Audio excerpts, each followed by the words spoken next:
Hi అండి. అందరికీ నమస్కారం. Welcome to my channel. ఈ వీడియోలో నేడే ఏపీ క్యాబినెట్ మీటింగ్ అండి. ప్రభుత్వ ఉద్యోగులకు మరియు పెన్షనర్లకు 30%తో ఐఆర్, సీఎం గ్రీన్ సిగ్నల్. దీనికి సంబంధించిన పూర్తి వివరాలు ఈ వీడియోలో తెలుసుకుందాము. వీడియో అయితే ఎక్కడే గాని స్కిప్ చేయకుండా ఎండ్ వరకు చూసేయండి. అప్పుడు ఇన్ఫర్మేషన్ పూర్తిగా అర్థమవుతుంది. అలాగే వీడియో చూస్తున్న ప్రతి ఒక్కరు వీడియోకి లైక్ చేయండి ఫ్రెండ్స్. ఈ వీడియోని తోటి ఉద్యోగ, పెన్షన్ మిత్రులతో అయితే షేర్ చేయండి. కొత్తగా మన ఛానల్ చూస్తున్నవారు ఇంకా ఎవరైనా సబ్స్క్రైబ్ చేసుకున్నట్లయితే వెంటనే మన ఛానల్‌ని సబ్స్క్రైబ్ చేసుకోండి. సో, దీని ద్వారా నేను చేసే లేటెస్ట్ వీడియోస్ అన్నీ మీ వరకు రీచ్ అవుతాయి. ఇక ఆలస్యం చేయకుండా వివరాలకైతే వెళ్ళిపోదాము. ఫ్రెండ్స్ ఇక విషయానికొచ్చినట్లయితే ఆంధ్రప్రదేశ్ రాష్ట్ర రాజకీయ మరియు పరిపాలనా యంత్రాంగంలో ఈరోజు ఒక అత్యంత కీలకమైన మరియు చారిత్రాత్మకమైన ఘట్టం చోటు చేసుకోబోతోంది. ఆంధ్రప్రదేశ్ శాసనసభ అసెంబ్లీ సమావేశాలు ముగిసిన వెంటనే అమరావతిలోని రాష్ట్ర సచివాలయంలో ముఖ్యమంత్రి గారి నేతృత్వంలో రాష్ట్ర మంత్రిమండలి కేబినెట్ అత్యంత ప్రాధాన్యత కలిగిన భేటీని నిర్వహించబోతోంది. ఈ సమావేశంపై రాష్ట్ర వ్యాప్తంగా సర్వత్రా ఆసక్తి నెలకొంది. ఎందుకంటే ఇందులో తీసుకోబోయే నిర్ణయాలు కేవలం పరిపాలనకు సంబంధించినవి మాత్రమే కాకుండా ప్రజల మనోభావాలతో ముడిపడి ఉన్న అనేక సున్నితమైన అంశాలను కూడా ఈ మేరకు చర్చించబోతున్నట్టు తెలుస్తోంది. ముఖ్యంగా గత కొద్ది రోజులుగా రాష్ట్రంలో సంచలనం సృష్టించిన తిరుమల శ్రీవారి లడ్డూ ప్రసాదంలో నెయ్యి కల్తీ వ్యవహారంపై ఈ భేటీలో లోతైన చర్చ జరగనుంది. భక్తుల మనోభావాలను కాపాడటంతో పాటు అపవిత్రతకు కారణమైన వారిపై ఎటువంటి కఠిన చర్యలు తీసుకోవాలి అనే దానిపై ప్రభుత్వం ఒక స్పష్టమైన నిర్ణయానికి రానుంది. అదేవిధంగా రాజమండ్రి పరిసర ప్రాంతాల్లో వెలుగు చూసినటువంటి కల్తీ పాల ఉదంతంపై కూడా ప్రభుత్వం సీరియస్‌గా ఉంది.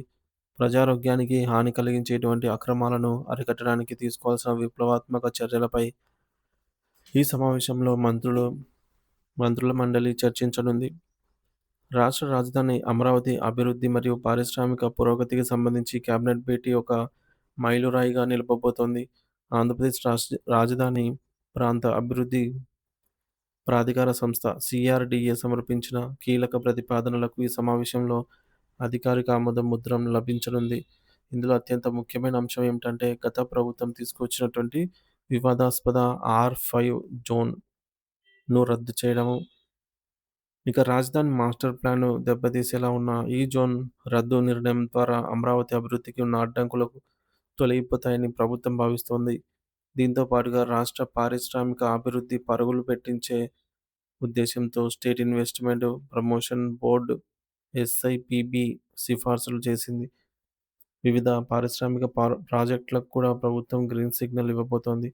దీనివల్ల రాష్ట్రానికి కొన్ని వేల కోట్ల రూపాయలు విదేశీ మరియు స్వదేశీ పెట్టుబడులు తరలి రావడమే కాకుండా ఉద్యోగాల కోసం కళ్ళు కాయలు కాచేలాగా ఎదురుచూస్తున్న వేలాది మంది నిరుద్యోగ యువతకు కొత్త పరిశ్రమల ద్వారా ఉపాధి అవకాశాలు అయితే లభించనున్నాయి. ఈ నిర్ణయం రాష్ట్ర ఆర్థిక వ్యవస్థను సరికొత్త పుంతలు తొక్కిస్తుందని నిపుణులు విశ్లేషిస్తున్నారు. అయితే ఈ కేబినెట్ సమావేశం పట్ల యావత్ రాష్ట్రంలోని ప్రభుత్వ ఉద్యోగులు, ఉపాధ్యాయులు మరియు పెన్షనర్లంతా అత్యంత ఆతృతగా మరియు వెయ్యి కళ్ళతో ఎదురు చూస్తున్నారు. ఈ భేటీ తమ జీవితాల్లో కొత్త వెలుగులు నింపే ఒక గొప్ప ఆశాకిరణం లాంటిదని వారు భావిస్తూ ఉన్నారు.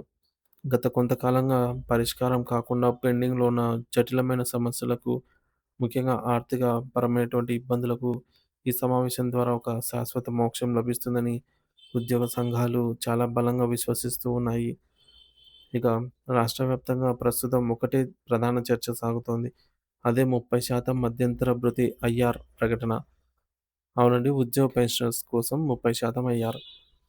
ఎన్నికల సమయంలో కూటమి ప్రభుత్వం ఇచ్చిన హామీలను అమలు చేయడంలో భాగంగా కొత్త వేతన సవరణ సంఘం (పీఆర్సీ) అమల్లోకి వచ్చే వరకు ఉద్యోగులకు ఆర్థికంగా అండగా నిలిచేందుకు ఈ 30% ఐఆర్‌ను ప్రకటించే అవకాశం మెండుగా ఉంది. దీనివల్ల ప్రతి ఉద్యోగి మరియు పెన్షనర్ పొందే నెలవారీ వేతనంలో గణనీయమైన పెరుగుదల కనిపిస్తుంది. ఇది పెరిగిన ధరల భారంతో సతమతమవుతున్నటువంటి మధ్యతరగతి ఉద్యోగ కుటుంబాలకు కొండంత అండగా మరియు ఒక రక్షణ కవచంలా నిలుస్తుంది. మరో కీలకమైన అంశం ఏమిటంటే 12వ వేతన సవరణ కమిషన్ 12th పీఆర్సీ కమిషన్ ఏర్పాటు.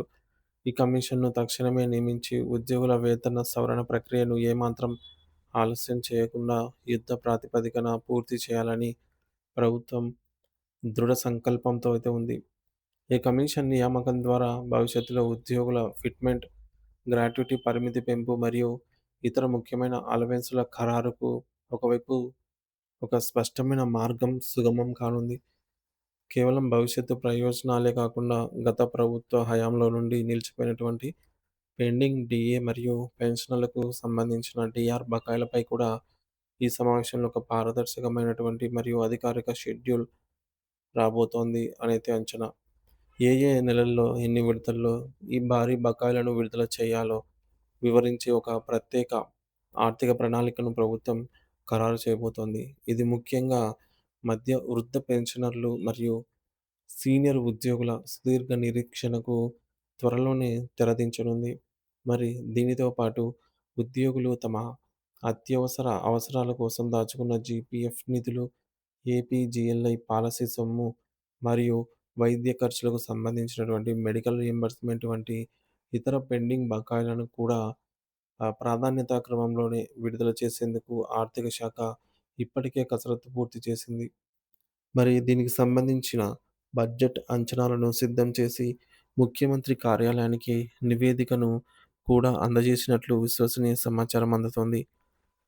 ఈ సమావేశం కేవలం సాధారణ చర్చలకే పరిమితం కాకుండా నేరుగా ఉద్యోగుల బ్యాంక్ ఖాతాల్లో నగదు చేరేలాగా పక్కాగా ఉత్తర్వులు వెలువడే అవకాశం కూడా ఉన్నట్టు సచివాలయ వర్గాలు చెప్తున్నాయి.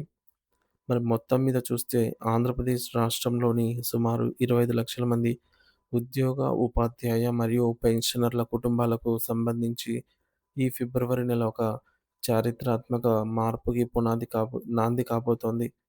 ప్రభుత్వం నుండి వచ్చే ఆ అధికారిక ప్రకటన ఉద్యోగ కుటుంబాల ముందస్తు పండుగ వాతావరణాన్ని నింపుతుందని అయితే ఆశిద్దాం.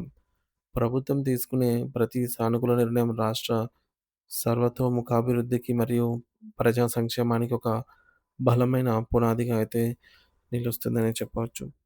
సో ఇది ఫ్రెండ్స్, క్యాబినెట్ భేటీ అయితే మధ్యాహ్నం కరెక్ట్ 3 గంటల సమయానికైతే ముఖ్యమంత్రి శ్రీ నారా చంద్రబాబు నాయుడు గారి అధ్యక్షతన మంత్రుల సమావేశం అయితే జరగనుందనమాట. ఈ భేటీలో రాష్ట్ర రాజధాని అమరావతి డెవలప్‌మెంట్‌కి సంబంధించి కొన్ని అంశాలు, అలాగే తిరుమల శ్రీవారి లడ్డు కల్తీకి సంబంధించి ఈ యొక్క అంశాలు వచ్చే అవకాశం ఉంది. వీటితో పాటు ఉద్యోగులకు కూటమి ప్రభుత్వం ఎన్నికల మేనిఫెస్టోలో ఇచ్చినటువంటి హామీ మేరకు ఐఆర్‌ని ప్రకటించాలి అనైతే ఉద్యోగులు కోరుతూ ఉన్నారు. మరి ఏదేమైనా క్యాబినెట్ భేటీ తర్వాత తీసుకున్న నిర్ణయాల గురించి ఏమిటనేది మనము తదుపరి వీడియోలో అయితే తెలుసుకుందాము. Thank you for watching this video.